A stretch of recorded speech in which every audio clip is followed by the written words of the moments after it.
BJP ने एक बार फिर से चौंकाया है। छत्तीसगढ़ और मध्य प्रदेश के बाद राजस्थान में आज दिन भर सरगर्मी बनी रही और आखिरकार राजस्थान की कमान किसे मिलेगी, इन सवालों से पर्दा उठा।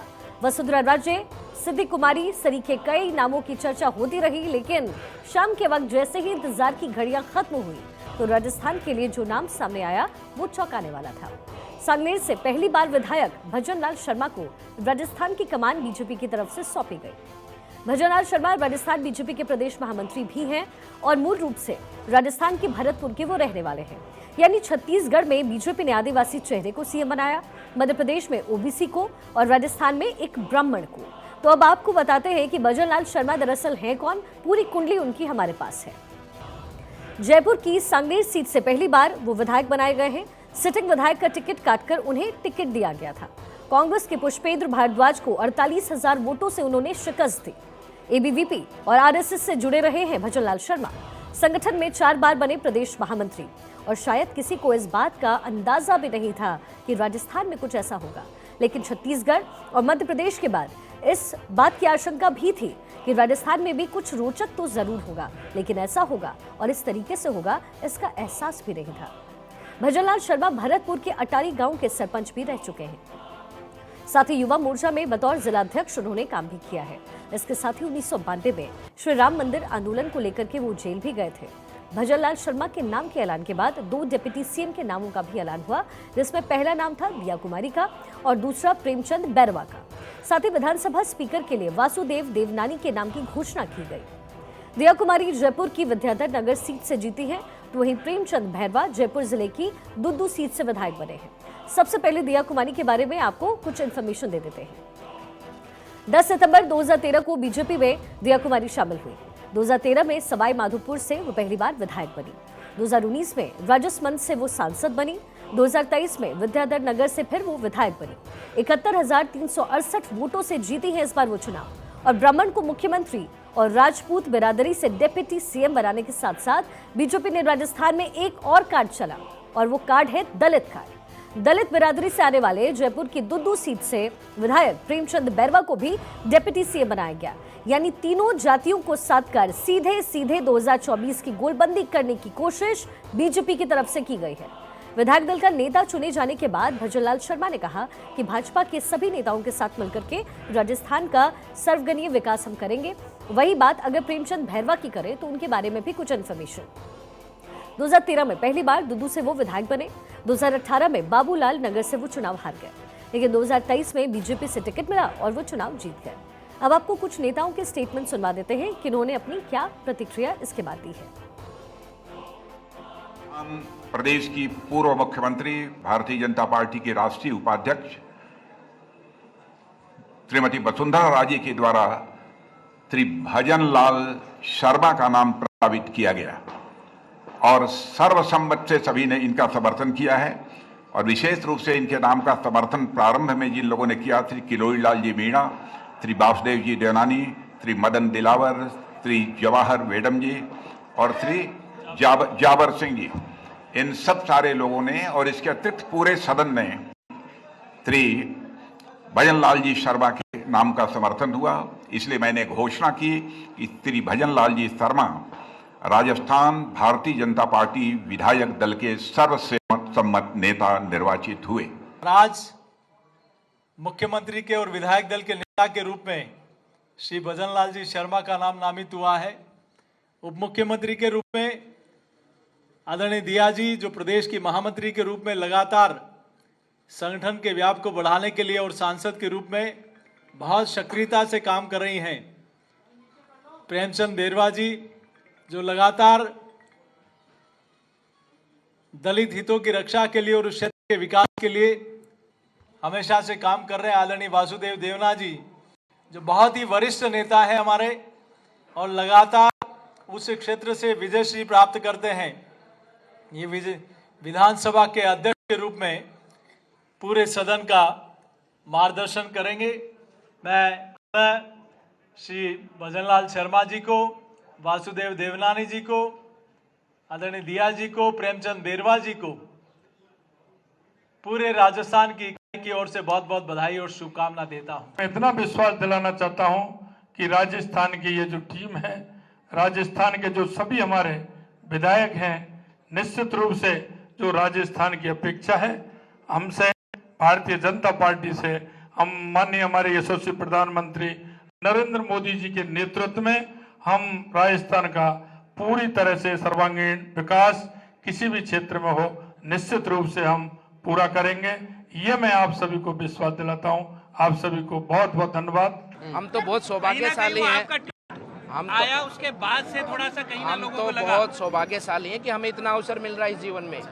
लाखों करोड़ों लोग रोज पैदा होते हैं और हम उनमें से एक सौभाग्यशाली हैं कि जिनको पार्टी ने अवसर दिया है जीवन में सेवा करने का अवसर मिला। संतुलन बहुत अच्छा है और सभी के सहयोग से, और हमारे जो माननीय मुख्यमंत्री जी श्री भजन लाल जी हैं, उनके साथ डिप्टी सीएम दिया जी हैं, बैरवा जी हैं, और हमारे स्पीकर हैं देवनानी जी हैं, सबके साथ मिलकर उनके मार्गदर्शन पर और माननीय प्रधानमंत्री जी के नेतृत्व पर राजस्थान विकास के पथ पर आगे बढ़े। कोई चौंकाने वाला नाम नहीं। भजन लाल जी शर्मा बरसों तक महामंत्री रहे, पार्टी का जिला अध्यक्ष रहे, पार्टी के कार्यकर्ता रहे।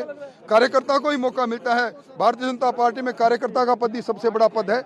ये समीकरण जाति के आधार पर नहीं, कर्म के आधार पर है। जो कर्मशील कार्यकर्ता है उनको मौका मिलता है पार्टी का। यही तो इस पार्टी की खूबी है। इसीलिए तो कहते हैं ना, मोदी है तो मुमकिन है, मोदी है तो मैजिक है, इसीलिए तो। और हमारी पॉलिटिकल एडिटर अदिति नागर इस वक्त हमारे साथ जुड़ गई हैं। अदिति, एक रणनीति जो बीजेपी की तरफ से काम की गई, लेकिन जाहिर तौर पे जो फैसले बीजेपी की तरफ से अदिति लिए गए हैं, ये राजनीति का एक नया अध्याय लिखने की कोशिश बीजेपी की तरफ से की गई है। क्या कमाल की रणनीति है। हर एक वर्ग को साधने की कोशिश प्रधानमंत्री मोदी और अमित शाह ने की है। राजस्थान से यही कुछ तस्वीर मिली है और इससे अगर आप गुणा भाग निकालेंगी तो समझ यही आएगा कि 2024 से टारगेट और नया चेहरा सिर्फ एक ही इस मुद्दे के साथ बीजेपी इन तमाम चेहरों को लेकर के आगे आई है अलग अलग राज्यों में। देखिए, एंटी इनकम्बेंसी शब्द आपने सुना होगा। जब कोई सरकार चलती है तो एंटी इनकम्बेंसी होती है। माना जाता है, बहुत ऑब्वियस है कि कोई भी सरकार में होगा उसके खिलाफ एंटी इनकम्बेंसी होती है, ज़्यादा कम। वैसे ही जब आप मुख्यमंत्री का चेहरा देते हैं तो उसके पीछे का एक बैकग्राउंड होता है। फर्ज कीजिए वसुंधरा राजे मुख्यमंत्री बनती तो राजस्थान की जनता या कांग्रेस विपक्ष या फिर पार्टी के लोग, कार्यकर्ता, इन सब के पास एक डेटा होता कि वसुंधरा राजे कैसी हैं, अच्छी हैं, नहीं हैं, ये मामले में अच्छी है। वैसे एक कोई ना कोई एक परसेप्शन उनके लिए बना होता। लेकिन इसके अलावा आप गजेंद्र सिंह ले लीजिए, कोई भी नामी व्यक्ति अगर होता उसका एक परसेप्शन होता कि यार ये ऐसे हैं। लेकिन क्या किया भारतीय जनता पार्टी ने? एकदम नया चेहरा। ना जनता के पास कोई डेटा बैंक है उनका, ना वर्कर्स के पास, क्योंकि वो तो सिर्फ काम करते आए एक साधारण संगठन के कार्यकर्ता के रूप में। तो अब आपका कोई परसेप्शन ही नहीं है, कागज प्लेन है। आपको जीरो से शुरू करना है कि ये व्यक्ति कैसा है, क्या है। यानी कि 2024 में समय कम है, सिर्फ 6 महीने का समय है। इस 6 महीने में अगर आप किसी पुराने बड़े सीनियर या जाने माने व्यक्ति को बनाते तो उसके लिए एक परसेप्शन होता, अच्छा बुरा जैसा भी। लेकिन अब ये कागज प्लेन है, जनता समझेगी बनाया है भजन लाल को, कौन है, कार्यकर्ता है, संगठन के व्यक्ति हैं, जमीन से जुड़े हुए व्यक्ति हैं। कोई परसेप्शन नहीं है, यानी कोई एंटी इनकम्बेंसी नहीं है, जीरो से शुरुआत है। ऐसे में जब वो घर घर पहुंचेंगे, और देखिए आप ये मान लीजिए कि भारतीय जनता पार्टी जो 24 घंटे चुनाव में रहती है, वो राजस्थान में चुनाव जारी है। 15 तारीख को वो शपथ लेंगे और 16 से चुनाव की तैयारी जारी है। इन 25 सीटों की तैयारी जारी है। ये भजन लाल शर्मा का लिटमस टेस्ट होगा कि 2024 की जो 25 सीटें हैं उसके लिए वो घर घर जाकर कैसी तैयारी करते हैं। ये बतौर मुख्यमंत्री नहीं, उनको बतौर संगठन के मुखिया के रूप में काम करना होगा। तो जो अभी तक वो करते आए थे, मुझे याद है कि जब चुनाव चल रहा था और हम भी सड़कों पर घूम रहे थे, तब बड़े नेता कहते थे कि भजन लाल शायद महीनों से 3 घंटे से ज़्यादा सोए नहीं हैं, क्योंकि रैलियों पे रैलियां, बड़े नेताओं की रैलियों के मन संचालन, उसके अलावा कार्यकर्ताओं का रहना ठिकाना पीना सब कुछ वो देखते थे। तो ये तो है पॉजिटिव एस्पेक्ट। अब नेगेटिव एस्पेक्ट समझते हैं। देखिए, कई बार हम पुराने युग से नए युग में आते हैं तो कई लोगों की राजनीतिक हत्या होती है, जो यहाँ भी हुई, छत्तीसगढ़ में भी हुई, मध्य प्रदेश में भी हुई। लेकिन नरेंद्र मोदी, अमित शाह हमेशा पुराने से नए युग में आते। भजन लाल आरएसएस का भयानक सपोर्ट था, इसी वजह से वो सांगानेर से जीत पाए।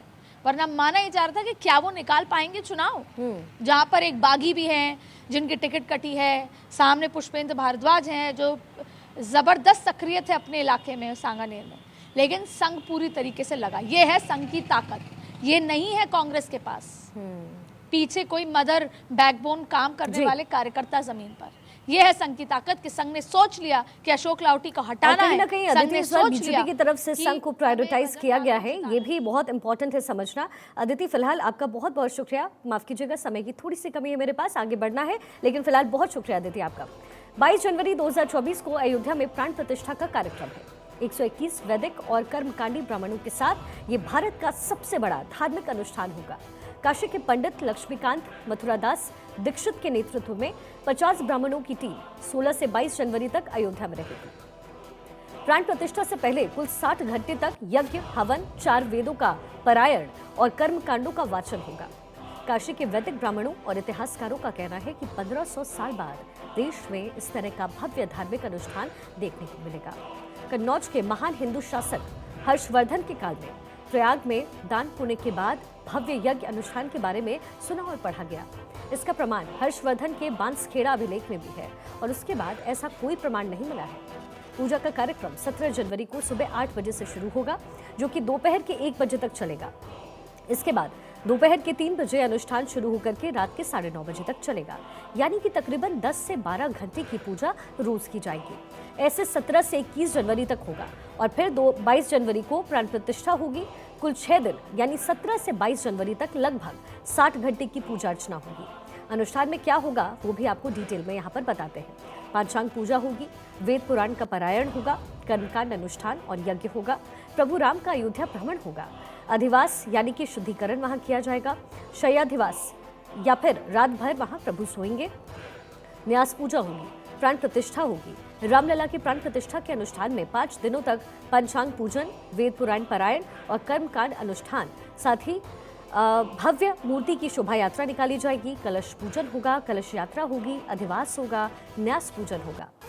मूर्ति और मंदिर स्थान देवतुल्य जैसा बना दिया जाएगा और फिर 22 जनवरी को अभिजीत मुहूर्त में प्रधानमंत्री नरेंद्र मोदी की मौजूदगी में मूर्ति के नीचे से सोने की शलाका यानी आपने तस्वीरों में जो पतली से एक रॉड देखी होगी वो और कुश को खींच करके उस पे वहां स्थापित किया जाएगा और यही मूर्ति की प्राण प्रतिष्ठा होगी। इसके बाद 56 भोग अर्पित कर भगवान राम की महाआरती होगी। 5वें दिन गर्भगृह में 10 वैदिक ब्राह्मण मूर्ति में प्राण प्रतिष्ठा के लिए 22 घंटे तक लगातार न्यास पूजन करेंगे और इसके बाद 6ठे दिन सोने की शलाका खींचते ही प्राण प्रतिष्ठा हो जाएगी। पंचांग पूजन क्या होता है वो भी आपको तफसील से यहाँ बताते हैं। वेद पुराण पारायण, कर्मकांड अनुष्ठान और यज्ञ 17 जनवरी को अनुष्ठान की शुरुआत हो जाएगी। संकल्प, गणपति पूजन, नांदी श्राद्ध, मातृका पूजन और पुण्यवाचन, इसके साथ ही ऋग्वेद, यजुर्वेद, सामवेद और अर्थवेद के मंत्र वहां पढ़े जाएंगे। हर वेद के अलग अलग ऋषि होंगे। मंडपम में उत्तर की ओर अर्थवेद, पूर्व में ऋग्वेद, दक्षिण में यजुर्वेद और पश्चिम में फिर सामवेद के विद्वान बैठेंगे। 18 पुराणों के अलग अलग विद्वान पाठ वहां पर करेंगे। उपनिषदों के भी मंत्र वहां पढ़े जाएंगे। कर्मकांडीय ब्राह्मण अनुष्ठान करेंगे। कर्मकांडीय में मंदिर का क्षेत्रपाल पूजन होगा और अंबिका पूजन वहां पर किया जाएगा। वास्तु पूजन, योगिनी पूजन, नवग्रह पूजन, 10 स्नान हवन वहां होगा और इनमें पौष्टिक यज्ञ भी शामिल रहेगा। अब ये 17 से 21 जनवरी तक चलने वाला है। पांचांग पूजन के बाद आगे की जो प्रक्रिया होती है वो क्या होगी वो भी आपको बताते हैं। 18 जनवरी को सरयू नदी के 121 कलश जल से भगवान रामलला की मूर्ति का स्नान होगा। स्नान के बाद अयोध्या घूमेंगे राम। इसके बाद भगवान राम अयोध्या नगर का भ्रमण कर प्रजा से मिलेंगे। 19 जनवरी को धृत दिवास, मध्यादिवास, अन्य दिवास और पुष्पाधिवास होगा। धृत दिवास में मूर्ति का एक धागा बांध करके 2 मिनट के लिए घी में उन्हें रखा जाएगा। फिर मध्यादिवास में मूर्ति को शहद से भरे पात्र में रख देते हैं। अनादिवास में मूर्ति को चावल से ढक दिया जाता है और पुष्पाधिवास में पूरी मूर्ति पर फूल बिछा दिया जाता है। कलश में औषधि और सरयू जल डाल करके मूर्ति और नए मंदिर के शिखर का स्नान किया जाएगा। 20 जनवरी को शय्याधिवास होगा, यानी पूरी रात रामलला सोएंगे और फिर 21 जनवरी की सुबह न्यास पूजा की शुरुआत हो जाएगी। मूर्ति के सिर, ललाट, नाखून, नाक, मुख, कंठ और आंख और साथ ही बाल और हृदय से लेकर के पांव तक में प्राण डालने के लिए 2 घंटे तक न्यास मंत्रों का जाप किया जाएगा। मूर्ति के सिर से लेकर के पांव तक के लिए अलग अलग मंत्रों का जाप होगा। मुहूर्त के दौरान मूर्ति के नीचे सोने की श्लाका और कुशा रखते हैं। सोने की श्लाका खींचते ही होगी प्राण प्रतिष्ठा। हिंदू धर्म में मानवों के लिए 27 नक्षत्र होते हैं। इनमें जो 28वां नक्षत्र है उसको अभिजीत मुहूर्त कहते हैं। 22 जनवरी को रामलला की प्राण प्रतिष्ठा से पहले भव्य राम मंदिर परिसर सहित अयोध्या का कोना कोना सजाया जा रहा है। फिलहाल यहाँ के सबसे चौड़े और जो व्यस्त धर्मपथ है उसको सजाने का काम चल रहा है और इसके दोनों ही तरफ 30 से ज्यादा सूर्य स्तंभ भी बनाए गए हैं। तो ये पूरी डिटेलिंग है अयोध्या को लेकर के, स्केड्यूल क्या कुछ कह रहा है, क्योंकि भव्य जो राम मंदिर है वो बनकर के तैयार है। बस प्राण प्रतिष्ठा की जाएगी और इसका उद्घाटन 22 जनवरी को होने वाला है।